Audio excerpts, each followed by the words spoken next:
Hello everyone. लोग कहते हैं कि अगर आपको तैरना सीखना है तो आप तालाब पे कूदिए।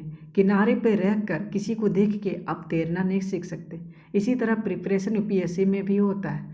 बहुत से स्टूडेंट सिर्फ बुक्स को रीड करते हैं, प्रैक्टिस क्वेश्चन नहीं करते। जब एग्ज़ाम नज़दीक आता है तो उन्हें ये महसूस होता है कि इसका प्रिपरेशन में कहीं ना कहीं कुछ कमी रह गया है। आप इस गलती को मत दोहराएं।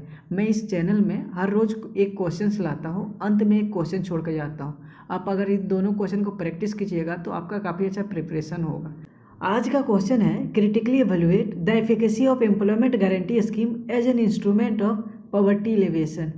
मतलब एम्प्लॉयमेंट गारंटी स्कीम किस तरह से पॉवर्टी एलिवेशन में हमें सहायता करता है, उसे डिस्कस करना है। इसके इंट्रोडक्शन में हम लिख सकते हैं कि गवर्नमेंट ऑफ इंडिया दुनिया के सबसे बड़ी लार्जेस्ट एम्प्लॉयमेंट गारंटी प्रोग्राम सन 2005 से चला रही है, जिसे कहते हैं मनरेगा, Mahatma Gandhi national rural employment guarantee act.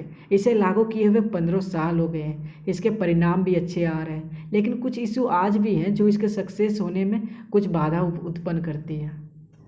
इसके बॉडी पार्ट में हम लिख सकते हैं कि मनरेगा, जिसे Mahatma Gandhi national rural employment guarantee scheme के नाम से भी जाना जाता है, जिन्हें 25 अगस्त 2005 को लागू किया गया था। ग्रामीण क्षेत्र के निवासी जिन्हें अनस्किल मिनिमल वर्क करना है, उन्हें 100 दिनों की एम्प्लॉयमेंट देने की लीगल गारंटी देता है। मिनिस्ट्री ऑफ रूरल डेवलपमेंट और स्टेट गवर्नमेंट दोनों मिलकर इस स्कीम को लागू करते हैं। इस स्कीम का ऑब्जेक्टिव है कि ग्रामीण क्षेत्र के निवासी जो काम करना चाहते हैं, एटलीस्ट 100 दिनों का एम्प्लॉयमेंट उन्हें मिले, ताकि वह स्टैंडर्ड ऑफ लाइफ को इम्प्रूव कर सके। इसका दूसरा गोल है कि ऐसे ग्रुप जो वल्नरेबल हैं, जिन्हें रोजगार के अवसर बहुत ही कम है, उन्हें रोजगार सरकार उपलब्ध करवाए। रोल ऑफ मनरेगा in poverty alleviation. First point, increase rural wages. जब से ये स्कीम को लागू किया गया है तब से अब तक 81% वेज में बढ़ोतरी हुई है। अलग अलग स्टेट में अलग अलग वेजेस देखने को मिलता है। सेकेंड पॉइंट है रिड्यूस डिस्ट्रेस माइग्रेशन। लगभग हर साल 5 करोड़ हाउस होल्ड को एम्प्लॉयमेंट दिया जाता है, जिससे माइग्रेशन में कमी आई है। थर्ड है successful in its targeting. Fourth point है रिस्क मिटिगेशन मैकेनिज्म। बहुत से ग्रामीण क्षेत्र के निवासी हैं जो एग्रीकल्चर पर डिपेंड करते हैं। अगर किसी वर्ष रेनफॉल में कमी होती है तो उनकी लिवलीहुड में इम्पैक्ट पड़ता है। तब सरकार द्वारा उन्हें मनरेगा में एम्प्लॉयमेंट मिलता है, जिससे उनके लिवलीहुड में रिस्क कम हो जाता है। फिफ्थ पॉइंट है empowerment of the weaker section. NSSO report के अनुसार शेड्यूल कास्ट और शेड्यूल ट्राइब को 51% एम्प्लॉयमेंट नरेगा के थ्रू मिलता है। वोमेन को 47% मिलता है, जो 33% जो एक्ट के अनुसार है उससे अधिक है। 6 पॉइंट है आमतौर पर मनरेगा में 100 दिनों तक एम्प्लॉयमेंट मिलता है, लेकिन जो FRA बेनिफिशियरी होता है उन्हें 150 दिनों तक भी एम्प्लॉयमेंट मिल सकता है।